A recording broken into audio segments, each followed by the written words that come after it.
Bendiciones, hermanos. Dios se les bendiga. Amén. Estamos aquí. Amén.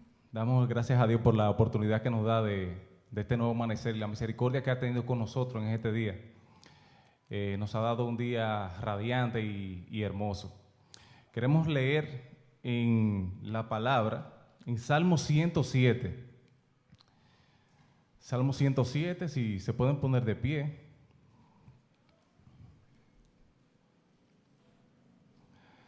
Vamos a leerlo del 1 al 14. Leemos en el nombre del Padre, del Hijo y del Espíritu Santo. Salmo 107. Alabad a Jehová porque Él es bueno, porque para siempre es su misericordia. Díganlo los redimidos de Jehová, los que ha redimido del poder del enemigo y los ha congregado en las tierras. Del oriente y del occidente, del norte y del sur, anduvieron perdidos por el desierto, por la soledad sin camino, sin hallar ciudad en donde vivir. Hambrientos y sedientos, su alma desfallecía en ellos. Entonces clamaron a Jehová en su angustia y los libró de sus aflicciones. Los dirigió por camino derecho para que viniesen a ciudad habitable. Alaben la misericordia de Jehová y sus maravillas para con los hijos de los hombres. Porque sacia al alma menesterosa y llena de bien al alma hambrienta. Algunos moraban en tinieblas y sombra de muerte, aprisionados en aflicción y en hierros, por cuanto fueron rebeldes a las palabras de Jehová y aborrecieron el consejo del Altísimo. Por eso quebrantó con el trabajo sus corazones. Cayeron y no hubo quien los ayudase. Luego que clamaron a Jehová en su angustia, los libró de sus aflicciones, los sacó de las tinieblas, de la sombra de muerte, y rompió sus prisiones. Amén. Amén. Te adoramos, Señor, y te bendecimos. Gracias, Señor, por esta hermosa palabra, Señor Padre. Nos gozamos en ti, Señor. Tú eres quien nos da libertad, Señor. Tú eres quien nos libra, Señor. Tú eres nuestro roca fuerte. Amén.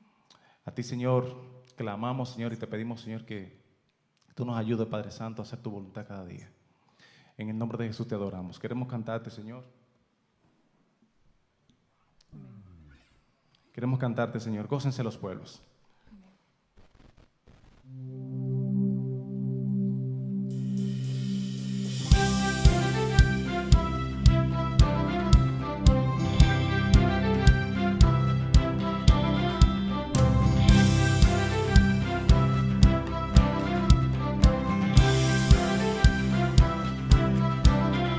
Nos llamaste de la oscuridad a tu gloriosa luz, para cantar que vivo está Cristo Jesús. Todo aliento nuestro contar, tu gracia que nos da, profundo gozo, amor sin fin, vida eterna. Todos juntos. Gócense los pueblos, cante toda nación, por tu bendición cantamos hoy a Cristo.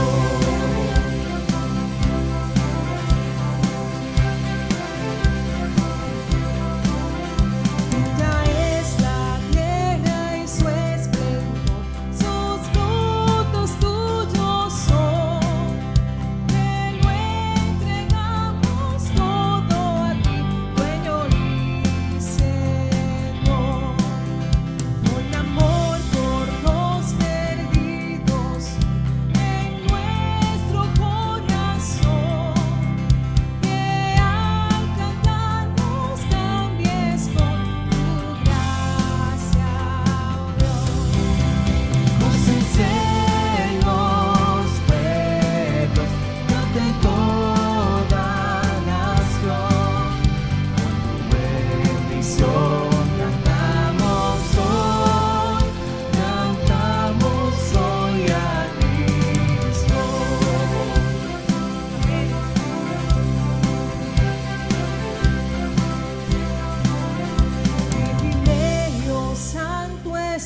Amén. Gracias, Señor Padre. Tú eres que rompe nuestras cadenas, Señor.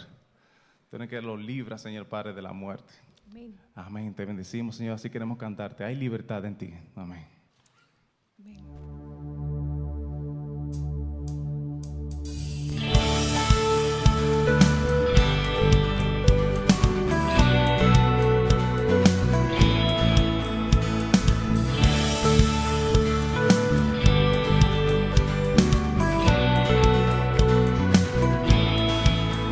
Las cadenas de la muerte me quitó.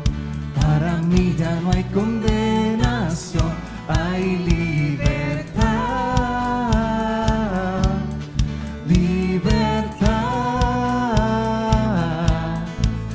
Siendo Esclavo del pecado me libró y en la cruz compró mi redención, mi libertad, libertad. Rompió mis cadenas, me dio vida nueva y al fondo del mar echó mi maldad. Lavó mis pecados y me ha perdonado. Solo en el nombre de Jesús hay libertad.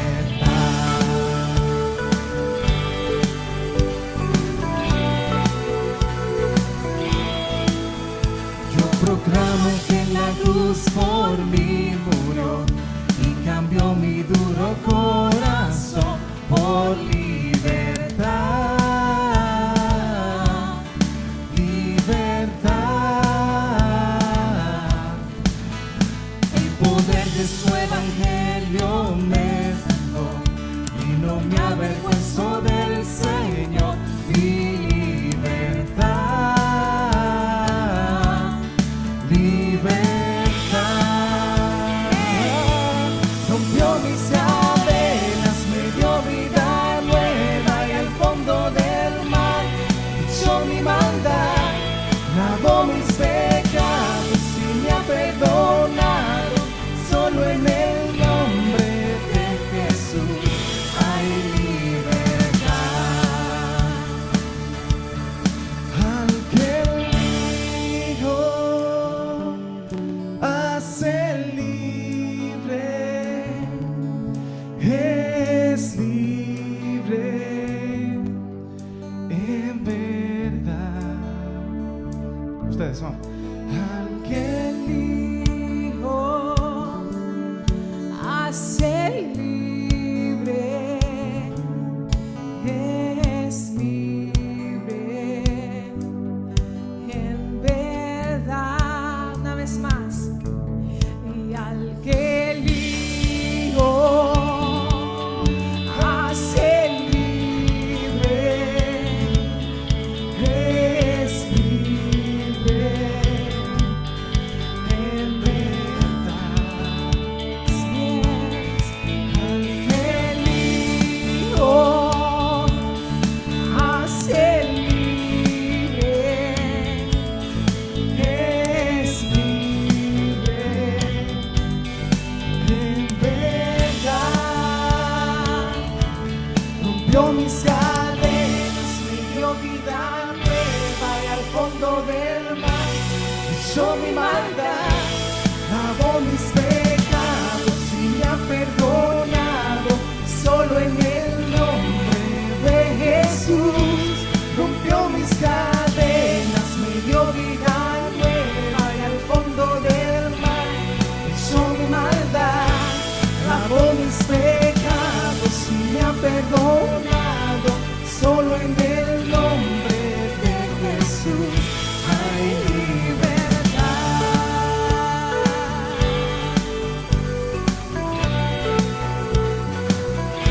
Hay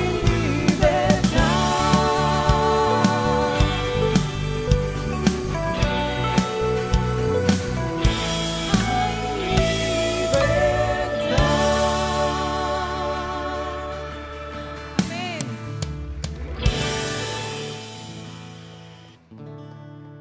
Amén, aleluya. Gracias, Señor Padre. Tú eres nuestra roca, Señor. Amén. Hay libertad en ti, Señor. Tú eres nuestra roca, Señor. Tú eres nuestra esperanza, Padre.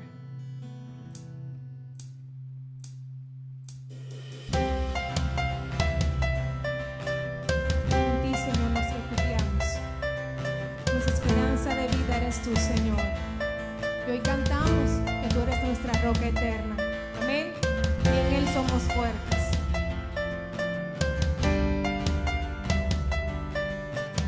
Mi esperanza está en Jesús, en su justicia y en la cruz. De nadie más dependeré, solo en su nombre confiaré.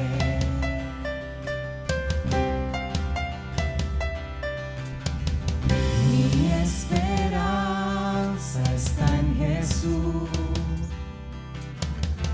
en su justicia y en la cruz. De nadie más dependeré, solo en su nombre confiaré. En Jesús, fuerte soy, solo Él mi roca es, sobre la tempestad Él es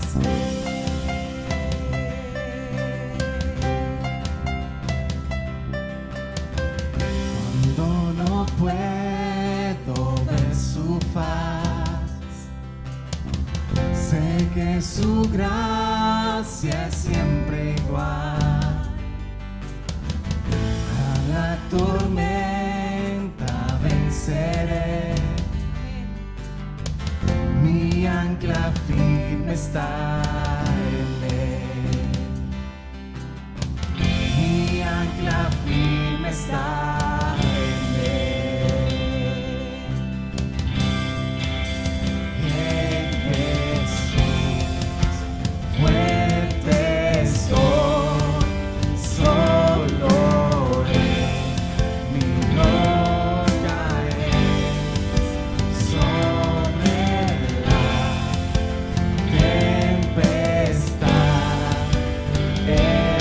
tempestad Él es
justificado por la fe.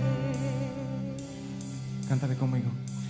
En Jesús, fuerte soy, solo Él mi roca es, sobre la tempestad Él es.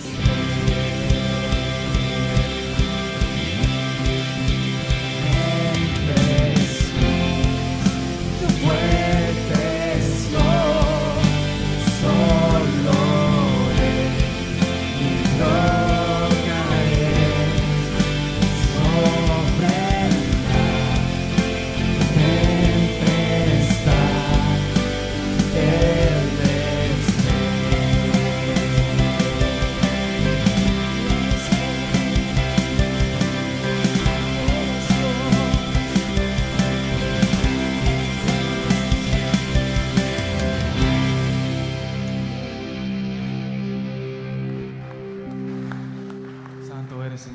y alabado sea tu nombre, Señor. Te bendecimos, Señor, te glorificamos. Gracias, Padre Santo, por este momento que tú has tenido con nosotros, Señor. Abre nuestro entendimiento, Señor Padre. Abre todo nuestro ser, Señor Padre. Bendice al predicador, Padre, que en esta mañana, Padre, tiene palabras, Señor, de ti para nosotros. Bendícenos, Señor Padre. En el nombre de Jesús te adoramos.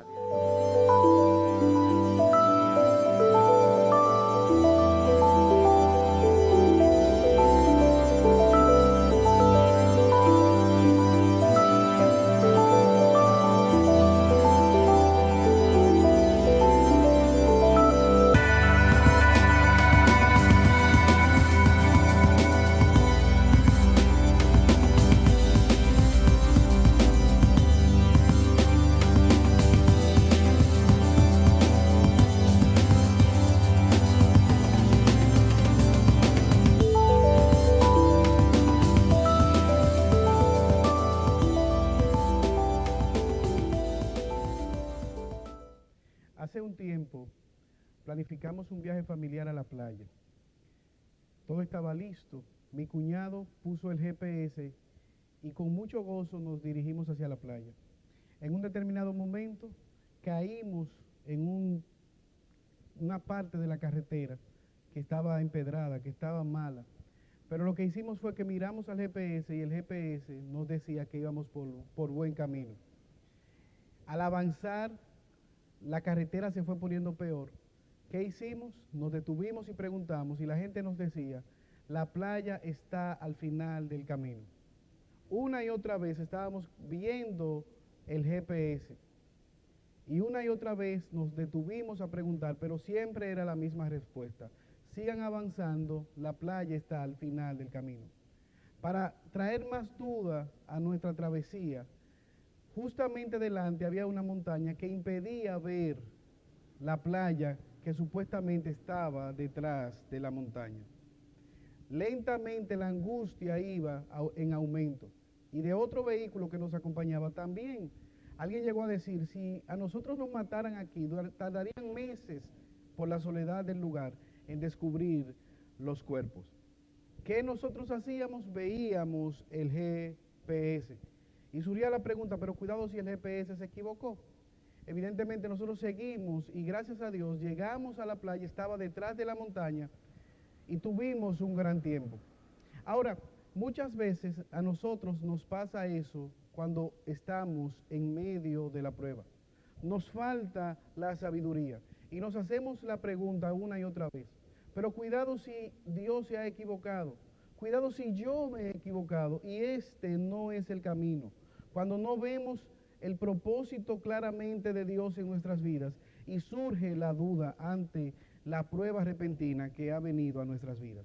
Es justamente el texto de hoy que vamos a tratar, pienso que trae una respuesta para estos momentos de dificultad, para estos momentos de falta de sabiduría en medio de las pruebas. Y con esto en mente te invito a Santiago, capítulo 1, verso desde el 1 al 8, pero fundamentalmente estaremos predicando desde los versículos 5 hasta el 8. Santiago capítulo 1, versículos desde el 1 hasta el 8. Y he titulado este sermón, ¿qué hacer cuando no sé qué hacer? ¿Qué podemos hacer en medio de la prueba cuando no sabemos qué hacer? Santiago nos da la respuesta. Verso 1 dice, Santiago, siervo de Dios y del Señor Jesucristo, a las 12 tribus que están en la dispersión. Salud. Hermanos míos, tened por sumo gozo cuando os halléis en diversas pruebas, sabiendo que la prueba de vuestra fe produce paciencia. Mas tenga la paciencia su obra completa, para que seáis perfectos y cabales, sin que os falte cosa alguna. Versículo 5.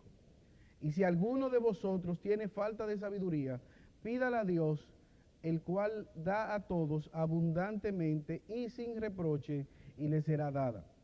Pero pida con fe, no dudando nada, porque el que duda es semejante a la onda del mar, que es arrastrada por el viento y echada de una parte a otra. No piense pues quien tal haga, que recibirá cosa alguna del Señor. El hombre de doble ánimo es inconstante en todos sus caminos.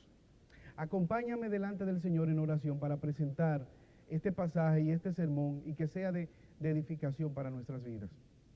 Oremos. Señor y Dios, eterno y buen Padre Celestial, una vez más venimos delante de tu presencia, presentándonos, oh Señor, como instrumentos que puedan ser utilizados para tu gloria. Una vez más, Señor, rogamos que nos hables por medio de tu palabra. Una vez más te suplicamos que tenga misericordia, en especial de aquellas personas que están en este lugar o en sus hogares y no te conocen. Sálvales, oh Señor, tráeles con lazos de amor. Ten misericordia una vez más del predicador, pero también, Señor, ten misericordia de los oyentes, porque te lo pedimos por los méritos de Jesús. Amén. ¿Qué hacer cuando no sé qué hacer? Permíteme poner este texto en su contexto. Santiago le está escribiendo a un grupo de hermanos que está pasando, como él dice, por diversas pruebas repentinas, multiforme, multicolor de pruebas. Y evidentemente, probablemente Santiago tiene en mente el hecho de que ellos pudieran dudar de la benignidad o de la confianza que debían depositar en Dios. Quizás él se estaba preocupando porque ellos abandonaran la fe al culpar a Dios de lo que les estaba pasando. Y es por eso que él les ha explicado que Dios tiene el control de todo lo que viene a la vida de sus hijos. Dios tiene el control de todas las circunstancias que vienen a sus vidas.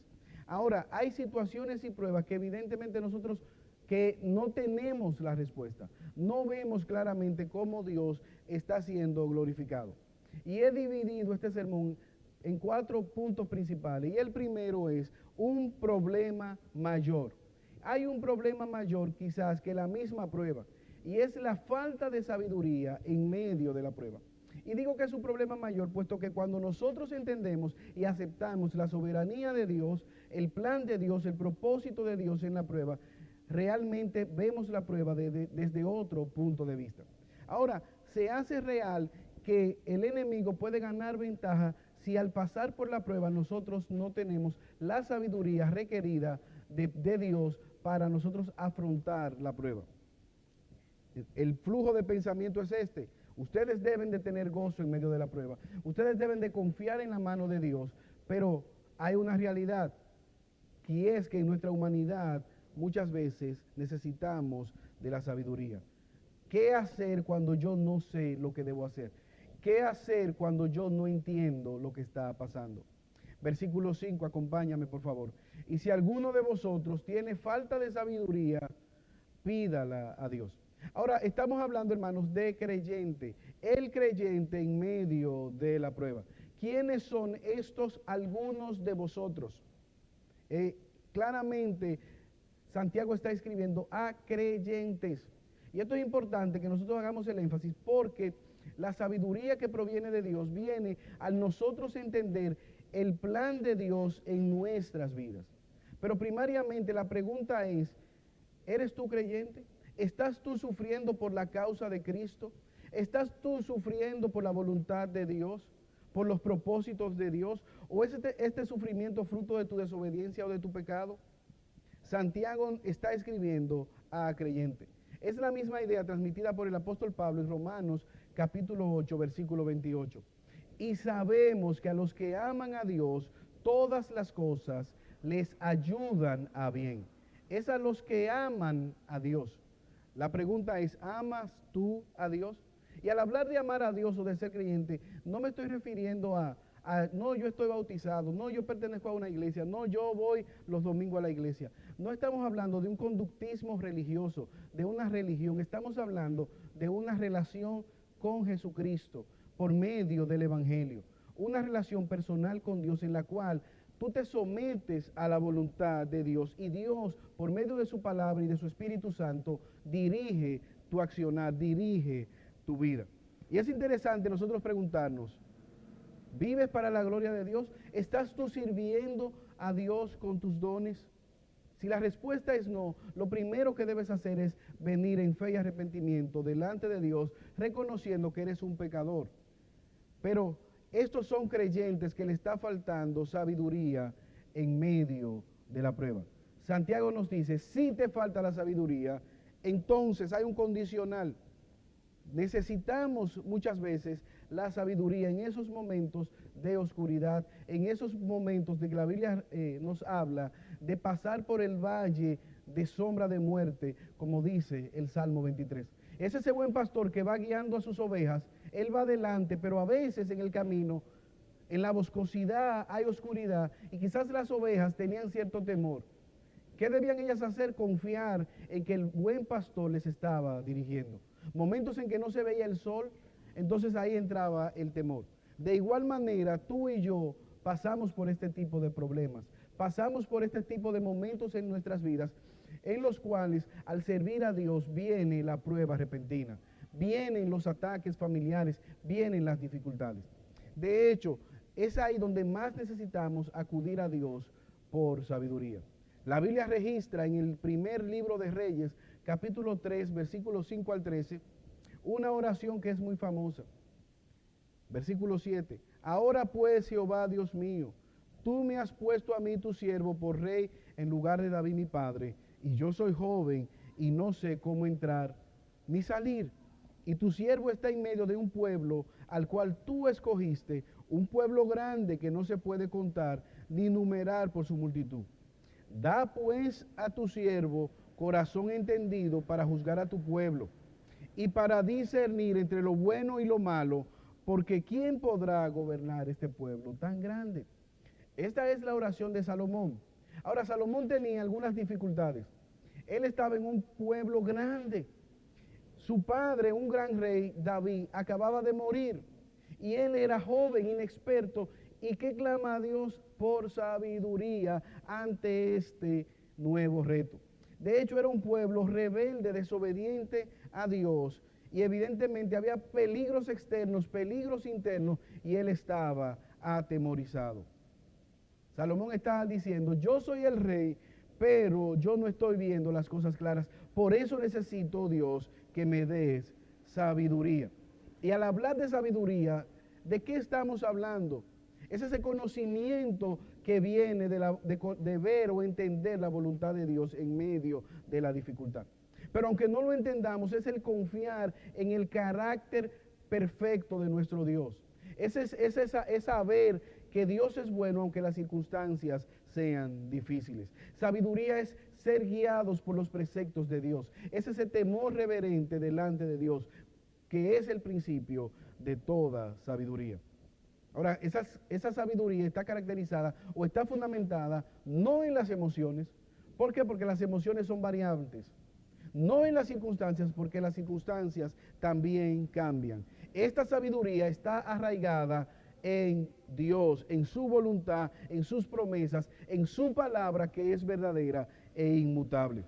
Es una sabiduría que la Biblia llama celestial, espiritual, contraria a la sabiduría terrenal y diabólica. Santiago nos manda a pedir sabiduría de parte de Dios. Y ahora, es necesario que nosotros pidamos esa sabiduría. ¿Por qué? Porque como dijimos anteriormente, es Dios que está en control de la prueba. Y lo que nosotros necesitamos no es que Dios nos quite la prueba, es que Dios nos enseñe lo que Él quiere enseñarnos por medio del valle de la prueba, por medio del horno que nos está purificando. Y es interesante porque son oportunidades, las pruebas en la vida del creyente son oportunidades para madurar su carácter, son oportunidades para ver la mano de Dios en medio de las dificultades y por lo tanto glorificar a Dios en medio de las circunstancias. Y entonces puede darse el caso de que en vez de recibir sabiduría y glorificar a Dios, podamos entonces nosotros quejarnos y apartarnos de Dios. Hace algunos meses, quizás un año, se dio a conocer la triste tragedia de la muerte de un basquetbolista llamado Kobe Bryant. Ahora, lo más impactante fue la causa del accidente. ¿Qué fue? Neblina. Una neblina que impedía ver el trayecto. Y ellos trataron de maniobrar y desde la torre de control se les dio la recomendación de que siguieran una carretera que estaba debajo de donde ellos estaban volando.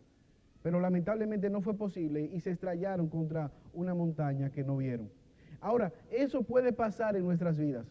Cuando la niebla se levanta, cuando la prueba se levanta y arropa nuestra vida, muchas veces nos impiden ver la bondad de Dios, ver el propósito de Dios detrás de la prueba. Y por lo tanto es ahí la importancia de nosotros clamar a Dios por sabiduría. Ahora, hay un segundo encabezado. ¿Qué debemos nosotros hacer? Hay una petición, no solamente el problema, sino la petición. Pídala a Dios. Aquí hay un imperativo. Pídela a Dios. No es una opción, no es una recomendación, es un mandato. Santiago dice, cuando estemos pasando por esa situación, por ese problema mayor, en medio de la dificultad, debemos pedirla a Dios. Ahora, a mí me llama la atención este tipo de mandato de parte de Santiago. ¿Por qué? Porque si a alguien se le pincha un neumático, lo tapa, o una goma, la cambia. Si se le daña algo electrónico, va y de alguna manera lo repara. Pero Santiago nos está mandando, pide a Dios. O sea, pide a Dios sabiduría. No deberíamos pedir nosotros, quítame la prueba, sácame de aquí, dame superfuerzas. No, hermanos, Santiago nos dice, pide la sabiduría. Pide la sabiduría porque Dios está en control y Él está formando a Cristo en ti. Lo que necesitas es sabiduría para entender la obra de Dios y no quejarte ni juzgar los decretos de Dios. Pero también necesitamos sabiduría para ver a ese Padre amoroso que está tratando con nosotros. Versículo 5, parte C. El cual da a todos abundantemente y sin reproche, y le será dada. Dios es un Padre bueno, Dios no es mezquino. Dios no nos va a reprimir por pedir sabiduría en medio de la prueba. Todo lo contrario, Él nos alienta a acudir a Él. Él dice, pídela, ve a Dios. Acude a Dios que te dé la sabiduría para entender lo que está pasando y para aceptar la providencia de parte de Dios. Mateo capítulo 7, versículo 11. Jesús dijo, pues si vosotros siendo malos sabéis dar buenas dádivas a vuestros hijos, ¿cuánto más vuestro Padre Celestial que está en los cielos dará buenas cosas a los que la piden? Pide la sabiduría que nuestro Padre Celestial está dispuesto a dárnosla. Ahora es un Padre generoso. No solamente da la sabiduría, sino que la da abundantemente y sin recriminar. Dios no nos va a decir, mira, y ¿cómo es posible que tú no lo sepas? ¿Y cómo es posible que todavía tú estés dudando? ¿Y cómo es posible que tú no estés confiando? No. Él nos otorga la sabiduría sin reproche, sin titubeos. Él es ese Padre amoroso que motivó al hijo pródigo, al hijo rebelde, a volver a su casa. ¿Cuántos jornaleros en casa de mi padre tienen abundancia de pan y yo aquí padezco de hambre? Me levantaré y volveré a la casa de mi padre y le diré, Padre, perdóname porque actué sin sabiduría, actué en ingratitud, actué en rebeldía, pero hoy estoy arrepentido y reconozco que he pecado contra el cielo y contra ti. Recíbeme como tu hijo. ¿Y qué hizo aquel padre que nos narra Lucas capítulo 15? Recibió a aquel hijo gozoso, le cambió los harapos por una ropa limpia, le puso su anillo y declaró celebración, día festivo, matando el becerro que estaba destinado para las celebraciones especiales, y fue aquel día de fiesta y de júbilo. Así es nuestro Padre Celestial. Él es un Padre amoroso. Él no se deleita en arruinar nuestra existencia. Todo lo contrario, Él está deseoso de darnos de su sabiduría de manera abundante. ¿Qué es lo que debemos hacer? Pedirla. Ahora, ¿cuál es el procedimiento? ¿Cómo nosotros debemos pedirla? La manera de pedirla. Y el texto nos dice, pero pídala con fe. ¿Qué es pedir con fe? El mismo verso 6 nos dice, no dudando nada, porque el que duda es semejante a la onda del mar. Hay un imperativo, pide, pero pide con fe. Pide, pero pide sin dudar. Ahora, eso es interesante porque no es un mantra, no es un abracadabra, no es darle órdenes a Dios, no es dudando, sino confiando en que Él es bueno y misericordioso. Pidiendo como un hijo confiado. ¿Confiado en qué? En el carácter de Dios. ¿Quién es Dios? ¿Confiado en qué? En la bondad de Dios. ¿Confiado en qué? En la fidelidad de Dios. ¿Confiado en qué? En la soberanía de Dios. confiado en que Él es un Dios todopoderoso, un Dios amoroso. Ahora, si somos sinceros, hermanos, muchas veces nosotros hacemos todo lo contrario. En medio de la prueba y de la dificultad, cuando no entendemos el dolor que viene a nuestras vidas, ¿qué hacemos? Nos alejamos de Dios, nos alejamos de los medios de gracia que Él ha provisto para nuestra santificación, nos alejamos de la iglesia, nos alejamos de los hermanos y abrazamos el sufrimiento, de tal manera que nos volvemos amargados en medio de la dificultad. Ahora, ¿cómo debemos pedir? Debemos pedir con fe. Pero también la misma Escritura nos enseña cómo nosotros debemos pedir delante de Dios. En 1 Timoteo capítulo 2, versículo 8, Pablo le dice que levante manos santas delante de Dios, sin ira ni contienda. Nosotros debemos pedir en santidad delante de Dios, apartándonos de todo pecado, confesando todo pecado que nos impide libremente tener acceso al trono de la gracia. Pero tenemos también que pedir de manera persistente, no solamente una o dos veces. La palabra de Dios nos enseña en una parábola dicha por Jesús de una mujer viuda que no tenía recursos, que constantemente estaba delante de un juez injusto. Y lo que esta parábola nos enseña es que debemos ser persistentes en nuestras oraciones delante de Dios. Y aquel juez injusto dijo, yo no tengo temor a Dios, no tengo temor a hombre, pero esta viuda constantemente, insistentemente me puede sacar de mi cordura y por lo tanto le voy a hacer justicia. ¿Cuánto más tú y yo que oramos a un Padre justo y amoroso? Pero también hay un punto importante. Debemos recordar la soberanía de Dios. Lo voy a repetir. Es importante en medio de la prueba y en medio de nuestras oraciones por sabiduría delante de Dios, recordar la soberanía de Dios. En 2 Corintios, capítulo 12, versículo 7 al 10, el apóstol Pablo nos habla de que le fue otorgado un aguijón en su carne. ¿Cuál era ese aguijón? No nos dice. Ahora, lo que sí nos dice que Pablo varias veces oró a Dios para que Dios quitara de él ese aguijón. Y la misma respuesta una y otra vez. Pablo, bástate en mi gracia, mi poder se perfecciona en tu debilidad. Pablo, yo soy el que tengo este aguijón puesto para ti, pero mi gracia te puede sostener aún en medio de ese aguijón.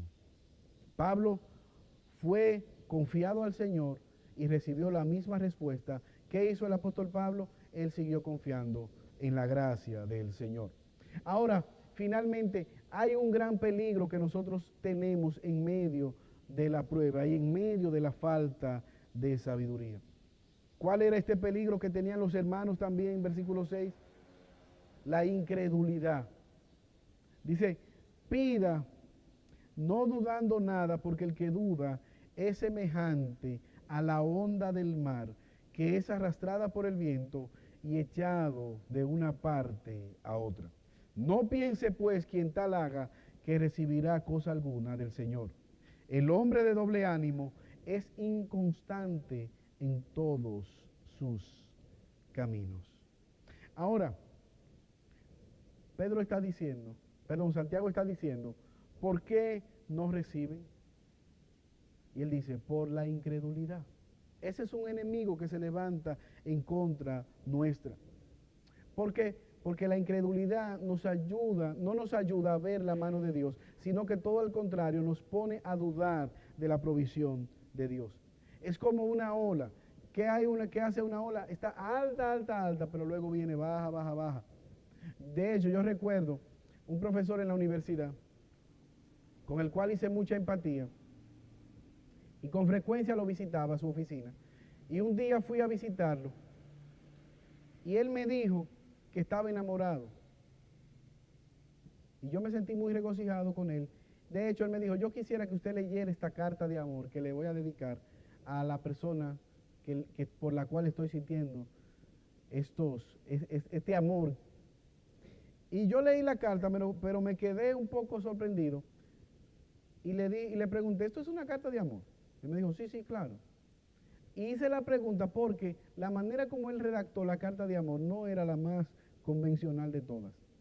Él le decía, tú eres muy bonita, pero como no te creas que eres la última Coca-Cola, la gran cosa.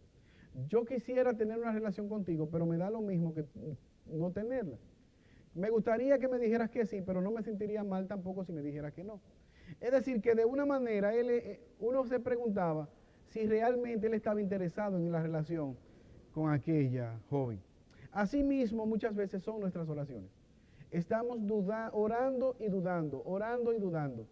Santiago dice que el que hace eso no está confiando en Dios y es como la ola del mar que no va a recibir la sabiduría, que está peligroso. Ahora, ¿cuál es el peligro del doble ánimo? El doble ánimo es peligroso porque primeramente es una evidencia de inmadurez en el creyente. Es inmadurez porque habla de la poca fe que este hermano está depositando en Dios. Pero también es peligroso porque es una persona que vive sin rumbo. Es como un corcho naufragando encima de las olas del mar. ¿A dónde va el corcho? A donde la ola lo lleve. Pero tú y yo como cristianos no estamos llamados a vivir de esa manera. No estamos llamados a vivir de acuerdo a las circunstancias, de acuerdo a las emociones, de acuerdo a cómo está el clima. No, al contrario, estamos llamados a estar firme en la fe que es en Cristo Jesús. Pero veo también un tercer peligro porque es evidencia de incredulidad. Es evidencia de incredulidad. El orar, el doble ánimo, el orar en incredulidad, evidencia que hay algo malo en nuestros corazones. Evidencia que no estamos confiando totalmente en la bondad de Dios. Evidencia que no estamos confiando en los recursos de Dios. Es como si dijésemos, Señor, yo voy a hacer mi diligencia por si acaso tú no respondes. De hecho, la palabra de Dios dice que es como servir a dos dioses. El incrédulo, el que está en incredulidad, el que está en incertidumbre, es como si tuviera un pie en dos sitios diferentes. ¿Se acuerdan de Pedro? Señor, si tú eres Dios, di que yo camine sobre el mar. Ven, Pedro. Pero cuando iba caminando, ¿qué pasó? La incredulidad llegó a su corazón y él comenzó a dudar. Quizás las olas comenzaron a moverse más bruscamente, quizás él comenzó a analizar, pero no es posible que yo, que peso tantas libras, esté caminando sobre el mar. ¿Y qué hizo? Quitó la mirada de Jesús y la puso en la duda y evidentemente se hundió. Es peligrosa la incredulidad. Santiago compara al creyente que duda con la incredulidad, con las olas del mar, con la onda del mar. Una fe dubitativa que hoy está, pero que mañana ha desaparecido. Ahora, la palabra de Dios nos narra de un hombre que estaba pasando por unos momentos difíciles. Él estaba en oración delante de Dios. Él sabía cuál era la voluntad de Dios, pero aún así oró delante del Padre. ¿Por qué? Porque él quería ser fiel hasta el último segundo. Tan intensa era la oración que comenzó a gotear sangre. Estoy hablando de nuestro Salvador, Jesucristo. A pesar de todas las circunstancias, siempre él quiso agradar a Dios el Padre. Y a pesar de que esta prueba le llevó a la cruz, él no miró atrás, sino que siguió confiando en la bondad del Padre Celestial. Y por su obra nosotros tenemos vida eterna. Por su sacrificio en la cruz nosotros tenemos esperanza. Ahora, si tú estás pasando por dificultades, querido y amado hermano, el llamado en esta hora es, ven a Dios, clama a Dios por sabiduría, que Él es bondadoso para dártela. Como dijo Tomás Boston, cuando el cristiano cierra sus ojos, ve mejor, o que mientras menos confíe en su propio entendimiento o destreza, será mejor dirigido y menos tendrá tropiezo. Cuando el creyente cierra los ojos a la realidad que está viviendo y abre sus ojos ante la realidad de Dios el Padre, evidentemente caminará con más certeza y evitará los tropiezos. Que Dios nos ayude en esta hora. Oremos. Oh Padre Celestial, gracias Señor por tu palabra. Ayúdanos, oh Señor, a confiar en ti.